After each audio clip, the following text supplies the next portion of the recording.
get started. I know that he needs to record, so, but my name is Laura Clippard, and this is Hannah, and she is going to be talking to you about her experiences with the Gilman Scholar. I have been really busy today. I don't know if Dr. Phillips is here or not here. He's usually very prompt, so we're going to go ahead and start. So, officially starting, my name's Laura Clippard. We're here at the Honors College lecture series, and we're going to be talking about national scholarships and fellowships. I'm going to allow some time for questions at the end, but just to tell you a little bit about what I do is I try to match students to international and national opportunities. So essentially, for each student that I meet with, I can review what is out there. There's a couple of broad categories. Study abroad is a big category of scholarships. STEM is a big area. Public policy, living overseas. And then there's little subcategories as well, and that's where the more part comes in. There are scholarships out there connected to graduate school. So if you want to go to graduate school in Canada, there's a scholarship for that. You don't have to be an Honors College student to apply, so if you have a friend that is not in the Honors College, you can let them know about it. I was going to make this a bit more interactive, okay? So you have permission to use your phones to look at these websites if you want to. So this is the main website. There are subcategories that you can look at, and I encourage you to kind of explore. Students selected. So I say this every year. We have students that win national and international scholarships opportunities, like the Gilman, like the NSF, and so I'm looking around the room. Has anyone in the room won a national or international opportunity? So like this. Yes. So Izzy, what did you get? I had an NSF RU for both University of Missouri and University of Michigan for neuroscience. So for Izzy had 2 opportunities connected to the National Science Foundation. And these are some of our other winners, but we have students that win these things every year. We've had a student win some of the bigger ones. We had a student named Brittany Johnson who won the Gates Cambridge, which I believe there's only 20 spots in the nation for, okay? Victoria, she won a scholarship to Princeton University. So students really do win the big opportunities, but I am going to stop talking and I am going to let Miss Hannah talk to you for a few minutes. So, do you need her to stay in a certain place, Michael? Okay. So I'll talk to you a little bit about my study abroad experience with the Gilman McCain Scholarship. It's basically the same as the Gilman Scholarship, except that instead of just one qualification, there's 2. To apply for the Gilman, you have to be eligible for the Pell Grant. And to apply for the Gilman McCain, you both have to be eligible for the Pell Grant and military connected. So my dad is in the military, so I'm a military dependent, so I qualified for this particular one. And yeah, I'll go into it. So I studied abroad in Vienna and Salzburg, Austria. This was an MTSU Signature Program, so it was like 3 weeks in the summer, and it was with the psychology department. It was about basically the history of psychology, because that's where a lot of significant figures like Sigmund Freud did a lot of their work. And we also just did a lot of fun exploring, had lots of free time, and just had a lot of fun. Like here's Austria's parliament building, so that was fun because I'm also in political science. And so yeah, we got to see a lot of beautiful sights, eat a lot of wonderful food, and I even extended my trip a little bit afterward, which was really fun. And so yeah. And so the Gilman McCain helped make all of this possible in combination with other scholarships, which I'll also talk about.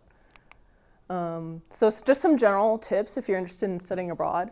For the MTSU Signature Programs, I would really recommend you connect with the faculty leader of the trip. I did this both by emailing him and then by going to the Study Abroad Fair, which happened a couple weeks ago, I think, and the other students on the trip. So ideally, you'd be able to just make the connections, know who you're about to go on the trip with, and just get some insider info.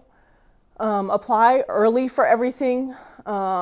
If you're interested in studying abroad, make sure to go on the MTSU Study Abroad portal and start doing like the paperwork that it all requires, including getting your passport. Get that as early as possible just in case something happens. You never know how long that could take. And then make sure you apply for everything. Apply for all the scholarships. I've been told multiple times by these study abroad advisors that there's always money literally just waiting to be used by students as long as they apply. So just make sure. And the process is also super easy, so just make sure you do that. And then learn about the place before you go. My study abroad professor had sent us out like a book and some historical like movies to watch before we went, which was super helpful because it enriches the experience to be able to look at something and know like where it came from, what its origins are, that sort of thing. And then the cost of the trip, that's mostly what people ask about.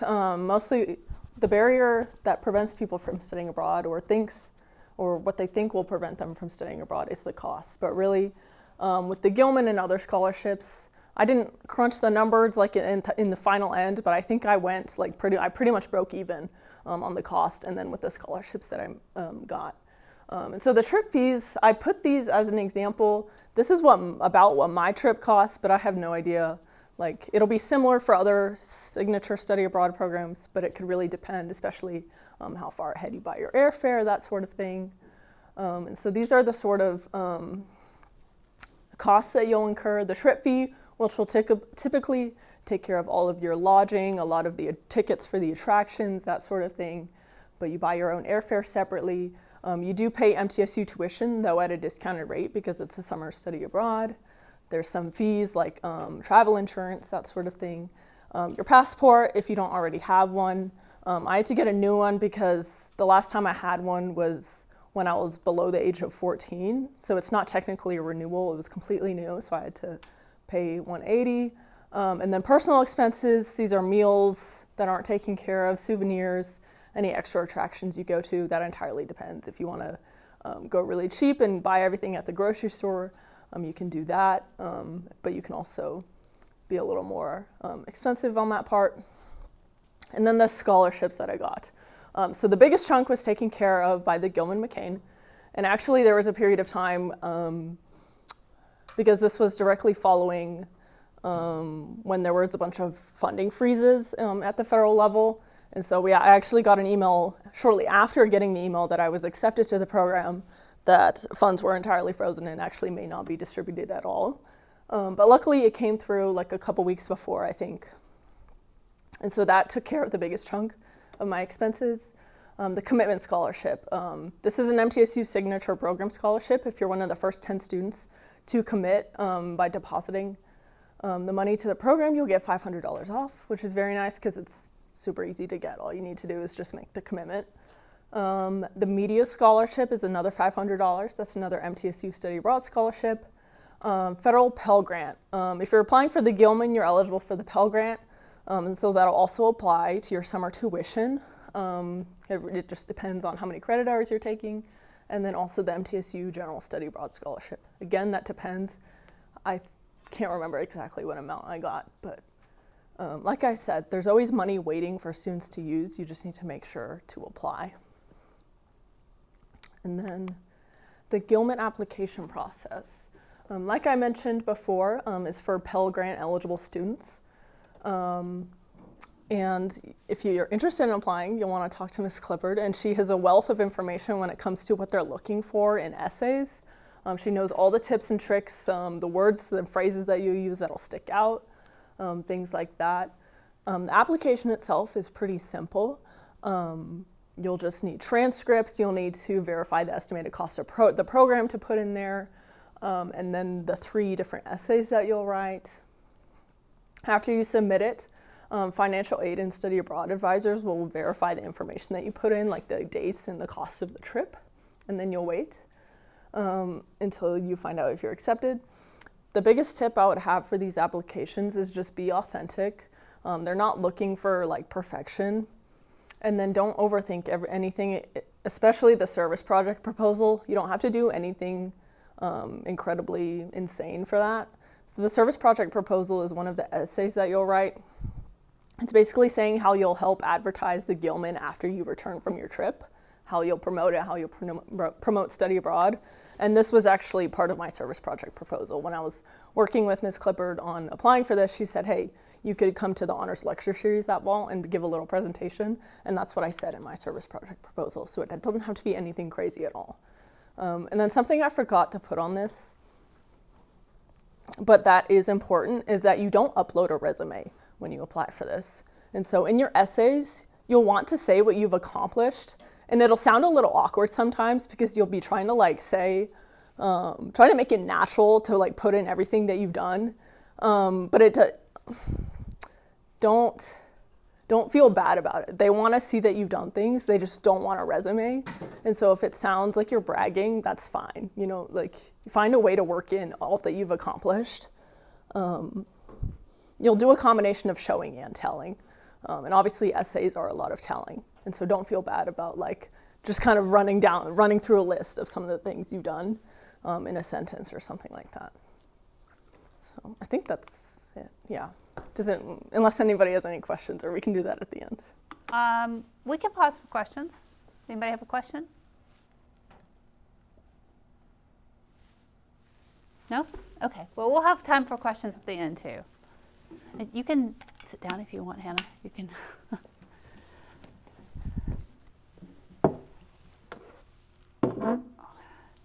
So I want to talk a little bit about general advice. So basically, to be selected for national opportunities, you want to be able to talk about yourself. And you really want to talk more than about your leadership position. So let's say that you are president of a club, any club. You can say, I am president of the club. Really, for most of the fellowship applications, you need to talk about what that means. You increased the number of members. You have brought in new topics that have helped people understand how to get a job. So what does it mean, okay? And then you want to ask people at MTSU about the different opportunities. Ask your advisors, ask your faculty members, go to the Career Development Center, ask all the different people about opportunities, and make sure that you read all the requirements. And I talk about that a little bit in a minute. And a common question I get is, I want to apply for this. What can I do in the next 3 months to be competitive? And I think that kind of misses the purpose. So for me, I ask students, what do you care about? What's important to you? What keeps you up at night? What bothers you? What do you argue with people about? Those are the things that you should try to pursue. And basically start early. You can start at the last minute, and I can tell you that I've had people start at the last minute and win, but in general, you're going to be more competitive if you start early and take time to read the directions. There's a saying about, measuring twice and cutting once. Before you jump in and start your essays, take an hour, read the website, look for past examples. So it's a great way to be competitive, but you have to start early. I usually ask faculty members, what is the shortest amount of time you've ever been asked to write a letter of recommendation? And I usually get 3 days, 1 day. In general, you want to give your faculty members at least a month. Tell them what, if you can, tell them what you're applying for. Tell them what is the main focus for this particular fellowship. Send them your resume or list of activities. Most faculty really want to help you, but they need time to really dig into those letters. For personal statements, I can tell you that I personally don't enjoy them, writing them. I have applied and gotten some things and I've been rejected, but the first time I applied for the Fulbright to South Korea, I sat down to write my 6-page, single-spaced personal statement. And I looked at it and I said, well, what the heck am I supposed to write? I have no idea. My mind was a complete blank. And I had been doing this for about 8 years at that point, okay? I'd been helping other people. So you really want to take some time and think. Anyone in here want to go to medical school? Raise your hand. Really? Okay. Well, let's just pretend somebody raised their hand. So if you want to go to medical school, and I have read people's applications or materials who want to go to medical school, and they'll say, I want to go to medical school because I want to help people. And every doctor, I hope, wants to help people.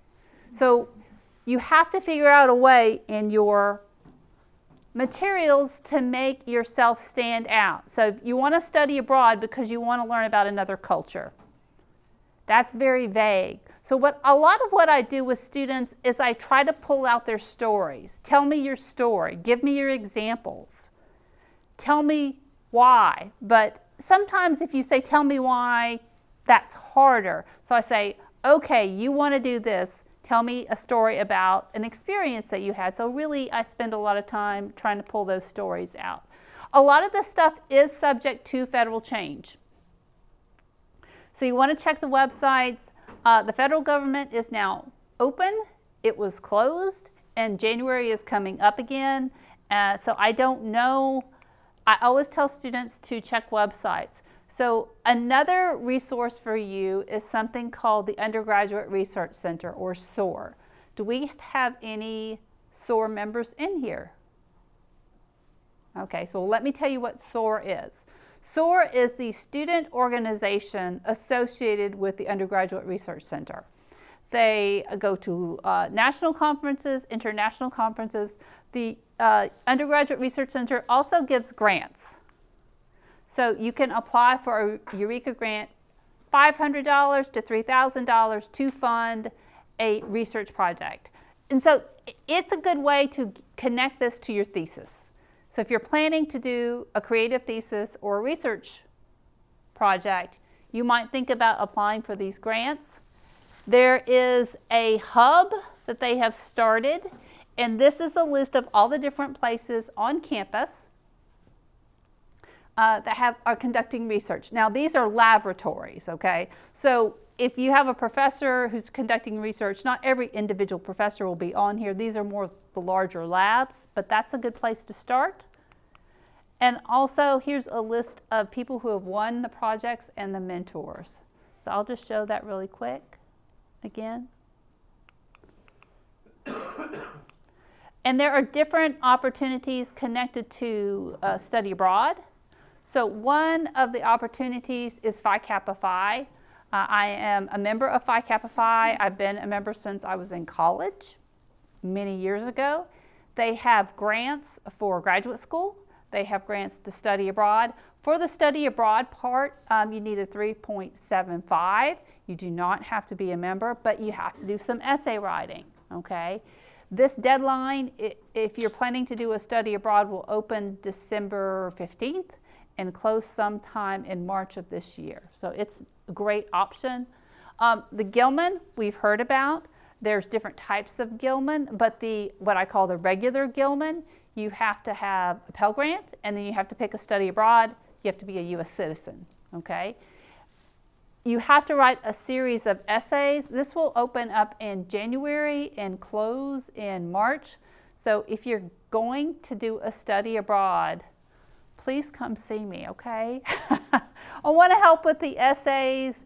With the Gilman essays, like Hannah said, it's very awkward, okay, in some ways. You have to say, as president of the biology club, I increased the membership by 50%, because you can't insert your resume. So the Gilman is a bit, I won't say it's both straightforward and not straightforward. So the questions are straightforward, but sometimes students have a hard time writing about themselves because they're humble. So I try to help them, encourage them to talk about their accomplishments. There's also other scholarships. The Freeman Asia is connected to going to Asia. You have to have some kind of financial need. If you have a Pell Grant, you probably definitely have financial need. And my GA got this fellowship. Oops. The CLS just closed, but it will open back up next fall. But the Critical Language Scholarship is connected to learning languages, any major. So let's say you are media and entertainment and you want to learn Hindi so you could work in Bollywood. That's a great option. Some of these have prereqs, meaning that you have to have 2 years of Japanese to go to Japan and study the CLS, but some of them don't. So for example, Swahili doesn't have any. Now this is nationally competitive, okay? So it's not automatic that you'll get it, but we have had students get the CLS, and we do love to help with the essays. And I always tell students, I don't want to be the only one reading your materials. So I have my GA, I have one of my great student workers read the essays. Dean Weil reads the essays. We also want you to take them to the Writing Center and your own faculty. And if you have family or friends that like to read essays, let them take a go. Now, graduate school. This is usually an area I get questions about in the lecture series. If you are a member of Phi Kappa Phi, I just sent out emails.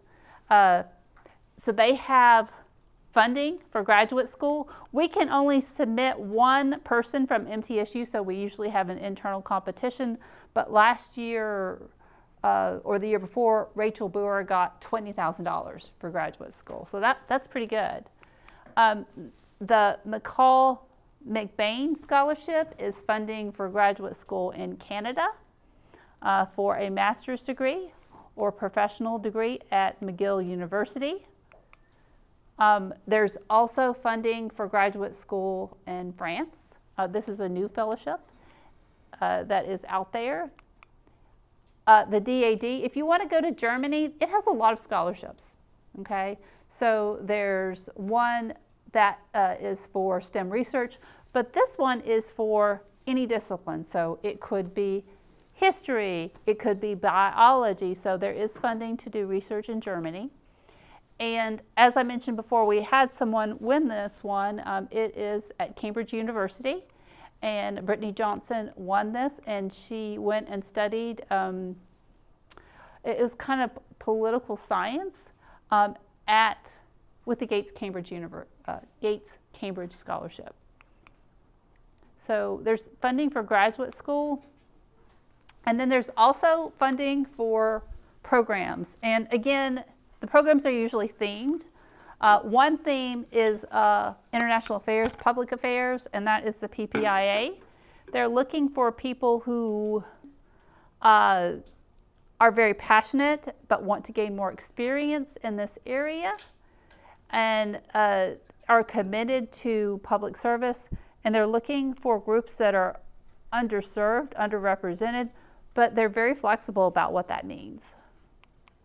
There's also research in Germany, which is still open. So is anybody in here a STEM major? Or let's try it again.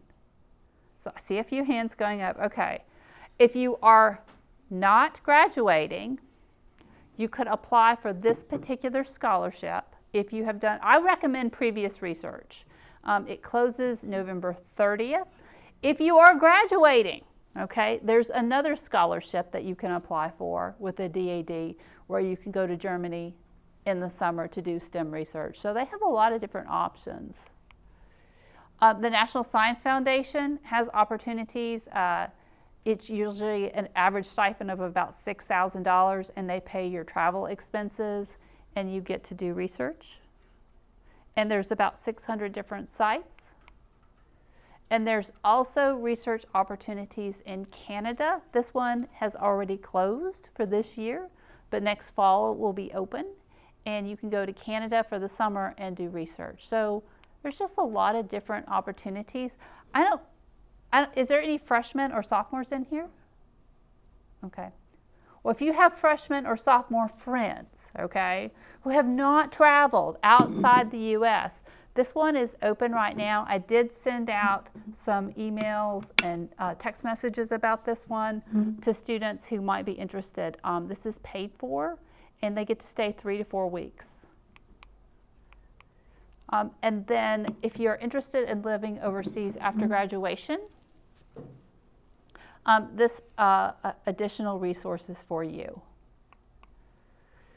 There's also the Fulbright, but there's also teaching directly for other governments. So what I tell students right now, some scholarships seem to be increasing and some seem to be decreasing in connection with the federal government, right?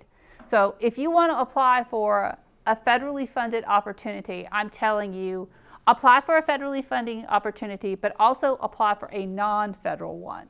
And so this one is funded by the government itself, as is JET. So JET I know a lot about on a personal and professional basis because my daughter lived in Japan for 5 years and she taught in the JET program.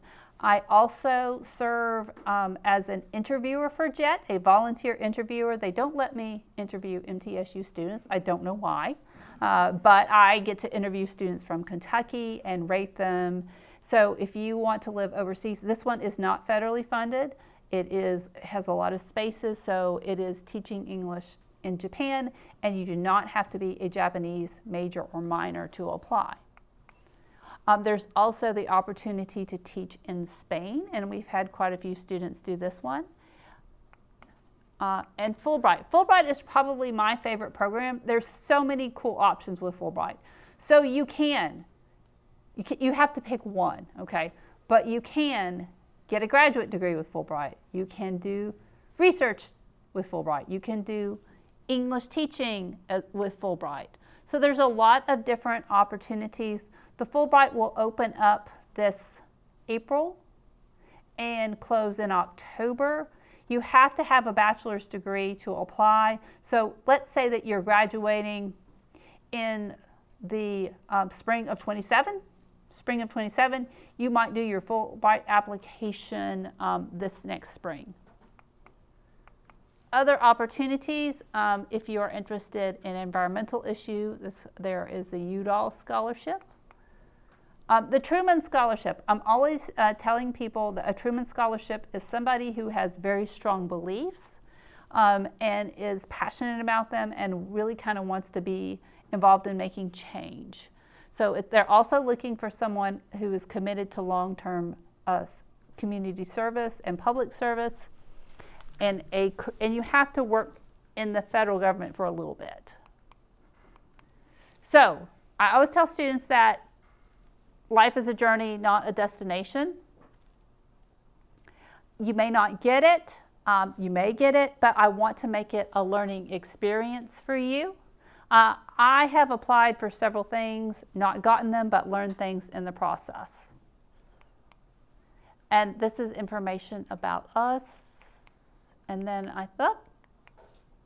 and then that's the website. So I know this is going to be against everything you've ever been taught, but why don't you guys just pull your phones up and go to this website, okay? Because I want you, I talk about the website all the time, but I want to encourage students to kind of look at it. And so this is our website. We have a list of opportunities, a list of there's like 200. And so I usually tell students, if you want to come and talk to me, I'm glad to help you sort of sort through them. So do you guys have questions for Hannah? I can bring her back up here, or questions for me about the website, about fellowships, about anything at all that I've talked about. Yes? What do the Phi Kappa Phi graduate fellowships look like? The application process is pretty straightforward. It's an internal competition. So I try to email all the students that are in Phi Kappa Phi and say, hey, we would like you to apply for this. So this year, the deadline is in January, I believe, January 26th, 25th. I cannot remember the exact deadline. But we have a deadline in January, and you send in your resume and you tell me a little bit about your graduate school plans. And then we usually select anywhere from 2 to 5 students to move forward and do the longer application. Yes. Can you go back to the Eureka Hub code? I didn't get to scan it. Yeah, of course. Thank you. In terms, we can only submit one student for Phi Kappa Phi. So we, again, the committee here at MTSU selects people to move forward for that one. And would it affect anything? Because I'm starting graduate school in the spring. Would that affect it? Because I noticed it said first year. It's about hours. Okay. So it says on the website that if you have less than 9 hours by April 15th, then you can apply. Okay. So if I'm doing 9 hours in the spring, I'd still apply? You could, yes, because you would have earned less than 9 hours. So yeah, if you didn't get that email, send me an email, okay, and make sure, because I would like to have this. I would love to have honor students applying for the Phi Kappa Phi fellowship. Other questions?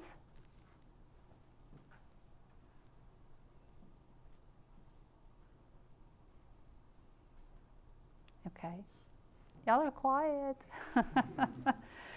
Has it been a busy semester? Yes, yeah, okay.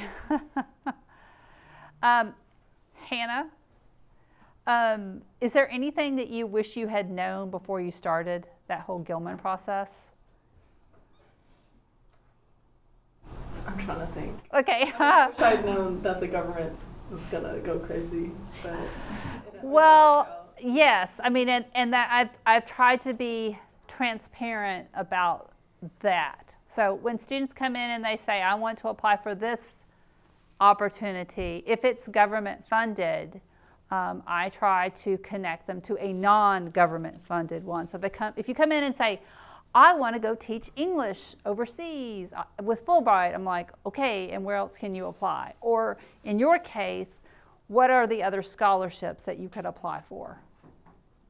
Yes. So I know you said that you interview people for the JET program, Uh-huh. not like MTSU students. Yeah. But if someone was thinking of like applying, and I know you have to like interview with the consulate, could they come to you and ask like a practice interview? Yes, I do that. I do anybody that I know of that has did you apply for JED? No, but my friend did. Does it go here? Yeah, actually I have 2 friends that have applied Okay. for it. Okay, if they're MTSU students, I'll help them with practice interviews because I'm not allowed to like keep the copy of the questions, but I have them here. So so I know what questions they're going to ask you. I don't know the exact questions because it's sort of in a range, but I do practice, and the students that do the practice interviews say that they feel more comfortable and they feel more prepared. Can alumni come back, like come? Yes. Okay. Why don't you email me, okay? And I can send you some information you can share, or if you can just give your friends. But yes, I work with alumni and I work with current MTSU students on those practice JET interviews. Because I want all the MTSU students to get everything.